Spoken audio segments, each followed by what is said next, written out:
Cette histoire débute comme toutes les autres. Il était une fois. Sauf qu'ici, il n'est pas question de princesse et de chevalier, pas plus que de sorcières ou de grands méchants loups. Ici, c'est de personnes comme vous et moi dont il s'agit. Elle s'appelle Mylène, lui, François, et leur petite Blanche-Neige, c'est Sandrine. Cette histoire, donc, laissons-les nous la raconter.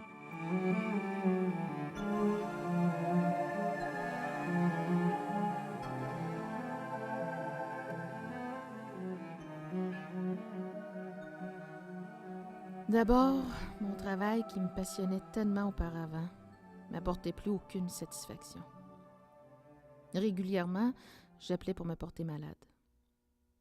Et même si je savais que ce genre de situation pouvait me causer des ennuis, qu'un jour ou l'autre, je risquerais de perdre mon emploi, ça m'était égal. J'avais plus qu'une envie, être seule. François voyait bien que ça allait pas. Pourtant, il faisait semblant de rien remarquer. Il me disait « Repose-toi, je m'occupe de tout ». Mais ça pouvait pas durer éternellement.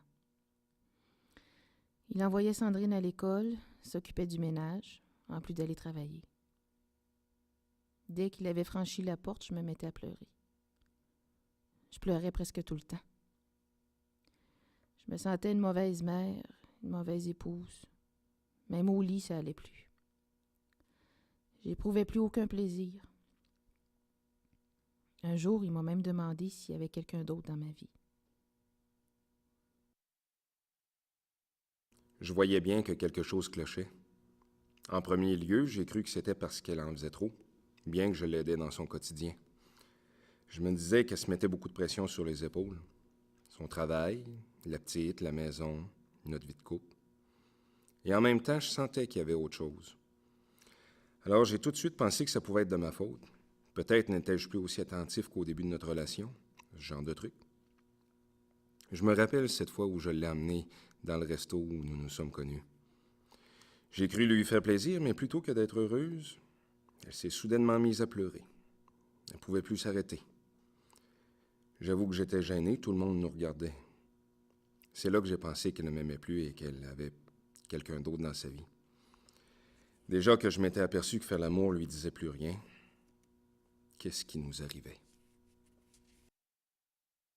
J'ai trouvé que maman, elle avait changé. Mais papa me répétait qu'elle avait juste besoin de se reposer puis que ça allait se replacer. Mais moi, je le croyais pas. J'avais si peur de l'avoir perdue puis que c'était de ma faute. C'est vrai que des fois, je suis tannante. Mais c'est pas parce que je veux lui faire la peine. Mais l'autre jour, quand je suis revenue de l'école, je l'ai entendu qu'il pleurait. Elle était dans sa chambre puis elle n'est même pas descendue pour me donner un bisou.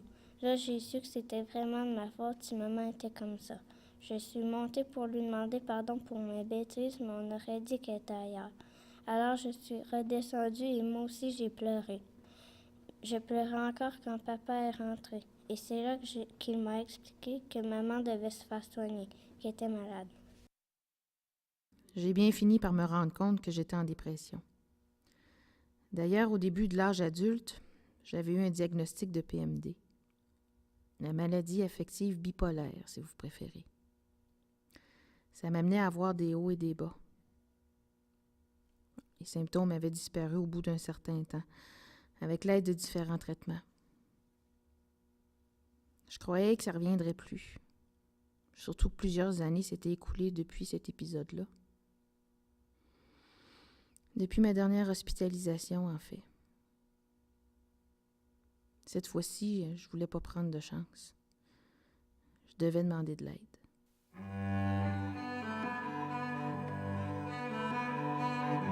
Voilà. C'est comme ça que ça s'est passé. Plusieurs symptômes de la dépression ont pu être décelés. L'humeur dépressive, c'est-à-dire que Mylène se sentait triste, pleurait souvent et vivait un sentiment de vide. La diminution de l'intérêt et du plaisir. Aussi, comme on a pu le voir, une grande fatigue et une perte d'énergie qui l'amenait à ne penser qu'à dormir. Et enfin, un profond sentiment de culpabilité et de dévalorisation. Alors, comme Mylène avait déjà été hospitalisée il y a une dizaine d'années, qu'elle avait obtenu le support d'un intervenant social du CLSC Frontenac lors de sa sortie, c'est cette même voie qu'ils ont empruntée. Une rencontre avec Mylène a été planifiée.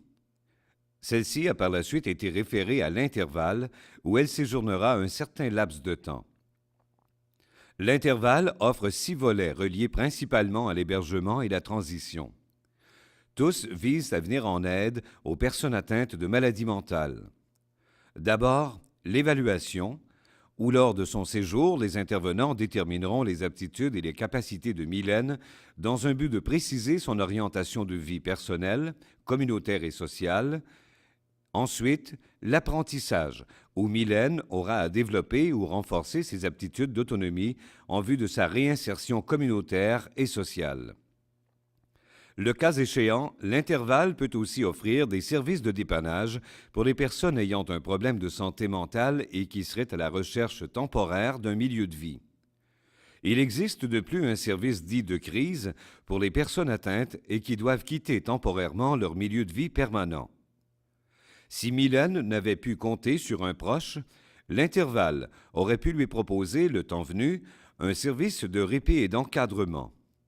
Enfin, l'organisme offre un dernier volet destiné aux personnes vivant en appartement supervisé afin de les aider à maintenir leur autonomie. Cependant, les rencontres avec son intervenant social se sont poursuivies tout au long de cette période. Celui-ci fait partie de l'équipe en santé mentale du CLSC Frontenac, dans laquelle on retrouve également un médecin spécialisé en santé mentale, des infirmières, un éducateur spécialisé, un psychologue et un psychiatre consultant. Tous ces professionnels travaillent ensemble afin d'aider les personnes aux prises avec un problème de santé mentale à mieux vivre leur situation. Ils maintiennent le suivi de ces personnes en étant le plus près possible de leur milieu de vie. C'est pourquoi ils interviennent auprès des proches et voient à faciliter l'utilisation des différents services, tant pour ses proches que pour la personne malade. L'équipe en santé mentale du CLSC Frontenac s'occupe de l'évaluation de la condition de la personne atteinte et de ses besoins, de l'organisation des services en fonction de ses besoins, assure la coordination entre les partenaires, intervient au plan psychologique et demeure ainsi bien présente tant que les besoins se font sentir. Or, malgré tout le support offert et les efforts fournis par Mylène, elle a tout de même dû être hospitalisée à nouveau. Quelques jours, le temps que la crise se dissipe. Il n'était pas question d'échec, plutôt de prendre les moyens nécessaires pour retrouver une vie plus fonctionnelle. L'intervenant social du CLSC a donc contacté l'infirmière de liaison de la clinique externe de psychiatrie du centre hospitalier de la région de l'Amiante et, avec l'autorisation de Mylène, il lui a fourni tous les renseignements en lien avec son état actuel. Ainsi, Mylène fut conduite à l'urgence et, à la demande de l'urgentologue, on procédera à une première évaluation. Par la suite, une rencontre est proposée avec François en présence de Mylène afin d'évaluer les besoins et les attentes. Suite à cette démarche, l'urgentologue aura à prendre la décision de référer Mylène en externe, de l'hospitaliser ou de lui donner son congé. La décision prise, on avisera dès lors l'intervenant social du CLSC et celui de l'intervalle pour leur signaler que Mylène sera admise en psychiatrie.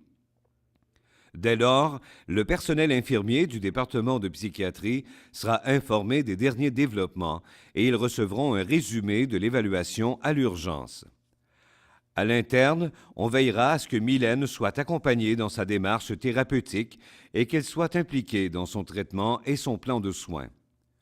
Pour ce faire, on verra à la renseigner sur la maladie, la médication et ses effets secondaires.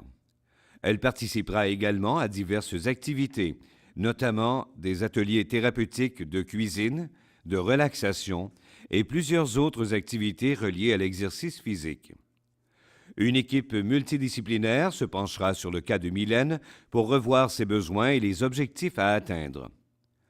À la demande de son médecin de famille, Mylène rencontrera aussi un psychiatre. Puis, à son départ, l'infirmière de liaison du département de psychiatrie contactera l'Intervalle et le CLSC pour les aviser de la situation et leur fournir les démarches pertinentes à son plan de départ. Enfin, cette même infirmière enverra ce plan au médecin de famille et à l'infirmière de liaison du CLSC, alors qu'une copie rejoindra le dossier hospitalier de Mylène. À sa sortie du centre hospitalier de la région de l'Amiante et revenue à l'Intervalle, Mylène a pu être accueillie par le Havre. Le Havre est un groupe d'aide et d'entraide pour la personne vivant avec un problème de santé mentale. L'organisme, créé en juin 1994, offre des services à des hommes et des femmes de 18 ans et plus vivant sur le territoire de la MRC de l'Amiante. Comme on y retrouve plusieurs services et activités, Mylène a ainsi pu bénéficier de rencontres individuelles et de groupes d'accompagnement, de références auprès des partenaires et même, le cas échéant, d'une aide et d'un suivi en ce qui concerne son budget. En plus, le Havre met sur pied différents programmes visant à informer la population concernant les problèmes de santé mentale. Mylène a également pu participer aux activités éducatives, telles les cuisines collectives, autant qu'aux activités sportives, culturelles, sociales et thérapeutiques. Par le biais de divers comités, l'organisme poursuit la mission d'améliorer la qualité de vie de la personne, de briser son isolement, de développer l'entraide entre les membres, de favoriser la réinsertion sociale et aussi de développer diverses habiletés et compétences. Au Havre, Mylène aurait également pu profiter d'un service de soutien à l'intégration au travail, un volet créé en 1998 qui permet aux clients qui en ont besoin d'obtenir l'aide d'une intervenante directement dans leur milieu socio-professionnel, tel emploi, études, bénévolat, tout autant que de participer à des formations adaptées et d'avoir la possibilité de bénéficier d'un support individuel. Quant aux employeurs, ils bénéficient aussi de l'appui de l'organisme, grâce à un service qui leur permet d'obtenir des informations et du support concernant les personnes qui leur sont référées. Puisque pour le Havre, c'est la personne d'abord et avant tout.